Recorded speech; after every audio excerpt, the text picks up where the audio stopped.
Breaking news here at 6. The Indiana Senate failed to pass the redistricting bill to redraw the state's congressional maps. WDRB's Richard Essex is live in the Indianapolis State House. Richard, senators debated this bill for hours today. Well, the Senate has been under the watchful eye of the entire nation, looking to see what they were going to do today. And the vote came down 19-31. Really, for all intents and purposes, this vote wasn't even close. And we have been telling you for weeks that Senate Republican leadership has been telling us they didn't think that they had the votes, and it turns out they did not have the votes. Now, we heard from several of the Republicans that voted against this. Why they decided to vote against it was, A, they didn't like the outside influences that were coming into this. And there was some questions about who drew the map and for what purposes. And also there was a question about the maps, their constitutionality. All congressional districts are required to have the equal number of voters for every district. And there was questions whether dividing up all of these districts that you were going to have one vote for every person in these districts.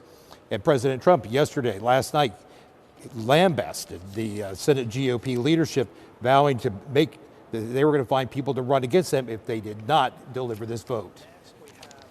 I hope that the tone and tenor die down a little bit so we can get back to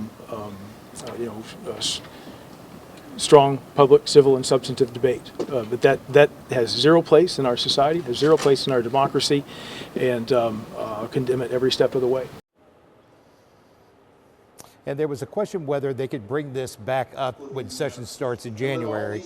And the question, what we have been told, is that this will not come back up in the General Assembly.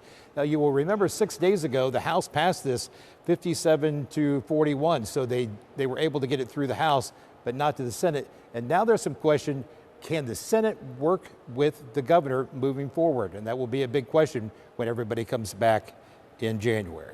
Gil? Yeah, sure. A big question, because you have Braun's statement today where he's talking about basically primarying the Republicans who did not fall in line here.